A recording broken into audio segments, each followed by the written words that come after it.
വിളിക്കവനെ. അവനെ കൊണ്ടുവന്നിട്ടുണ്ട് സാർ. ആരെ? പ്രസാദിനെ. അവനെ വിളിക്കേ.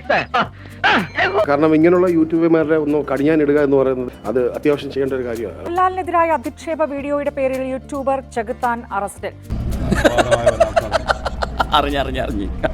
സത്യമാണല്ലോ. സത്യമാണ്. തിരുവല്ലയിലെ വീട്ടിൽ നിന്ന് അറസ്റ്റ് ചെയ്ത ചെകുത്താൻ എന്ന അജു അലക്സിനെ പോലീസ് ഇടപ്പള്ളിയിലെ വീട്ടിലെത്തിച്ച് തെളിവെടുപ്പ് നടത്തി. അവരുടെ ഭാഗത്തു നിന്ന് ഡൽഹിയിൽ നിന്ന് കണ്ട് ഇതിനെതിരെ എന്തോ കേസ് സിവിൽ സ്യൂട്ട് ഫയൽ ചെയ്യുന്നതായിട്ട് അറിയാൻ കഴിഞ്ഞു. ഇപ്പൊ കൊത്തി എന്റെ മുറത്തിലും കയറിയവൻ കൊത്തി. കാര്യം അറിയാന്ന് വെച്ചാൽ സിനിമാ മേഖലയിലുള്ള ആളുകൾ ഇവർക്ക് മാനനഷ്ടത്തിന് കേസ് കൊടുക്കുന്നതായിട്ട് അറിയാൻ കഴിഞ്ഞു. താരസംഘടനയായ അമ്മയുടെ ജനറൽ സെക്രട്ടറി സിദ്ദിഖിന്റെ പരാതിയിലാണ് പോലീസ് നടപടി. സാറിന്റെ മുറത്തി കയറി കൊത്തിയ കാലം കോഴിയുടെ പപ്പും പോണി പറിച്ച് കൈ തരുന്ന അവന്റെ പെരുമാറ്റ രീതി എല്ലാവർക്കും അറിയാവുന്നതാണല്ലോ. ജനങ്ങൾക്ക് അറിയാവുന്നതാണ് അദ്ദേഹത്തിന്റെ രീതി എങ്ങനെയാണ്. മോഹൻലാലിന്റെ വയനാട് സന്ദർശനത്തെ പരിഹസിച്ചുള്ള ഈ വീഡിയോയാണ് ചെകുത്താൻ എന്ന പേരിൽ നവമാധ്യമങ്ങളിൽ പരിചിതനായ അജു അലക്സിനെ കുടുക്കിയത്. പ്രശ്നങ്ങൾ ഉണ്ടാക്കാൻ എന്റെ മകനോളം ഇപ്പൊ ഈ നാട്ടിൽ ആരും ഇല്ല എന്നാണ് എന്റെ വിശ്വാസം. തിരുവല്ലയിൽ നിന്ന് കൊച്ചി മരോട്ടിച്ചോട്ടിലെ താമസ സ്ഥലത്തെത്തിച്ചാണ് തെളിവെടുപ്പ് പൂർത്തിയാക്കിയത്. ഇവന്റെ തല കണ്ട അന്നു മുതൽ എനിക്ക് പ്രശ്നങ്ങളോട് പ്രശ്നം ദൈവത്തിനാണ്. അയാളെ പറഞ്ഞത് കേസിന് ഒരിക്കൽ പോട്ടെ, ഇനിയും ഞാൻ ഇതുപോലെ പറയുമെന്നാണ് അജു പറഞ്ഞിരിക്കുന്നത്.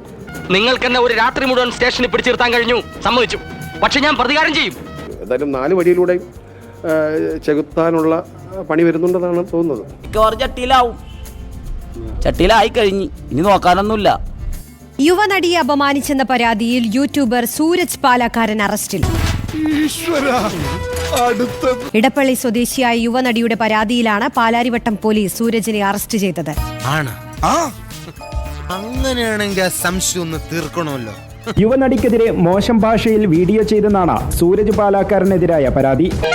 ഒരു പെൺകുട്ടിയുടെ ജീവിതം വിട്ട് പന്താടരുത്.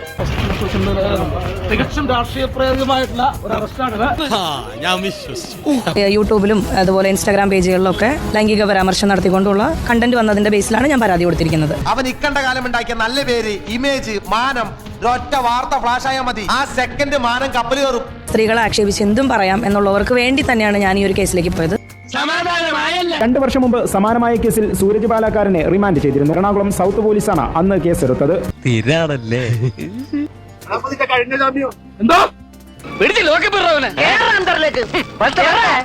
പഴയ കാലൊന്നുമല്ല. ആരെങ്കിലും കണ്ടാലേ ഭീകര ഇടിയും കിട്ടും, മാറി നനയും ചെയ്യും. അപ്പൊ അതിനെന്താ അനുഭവിച്ചില്ലേ? കിട്ടിയില്ലേ? 8ന്റെ പണി കിട്ടിയില്ലേ? പപ്പടപ്പം കിട്ടി. Okay, right.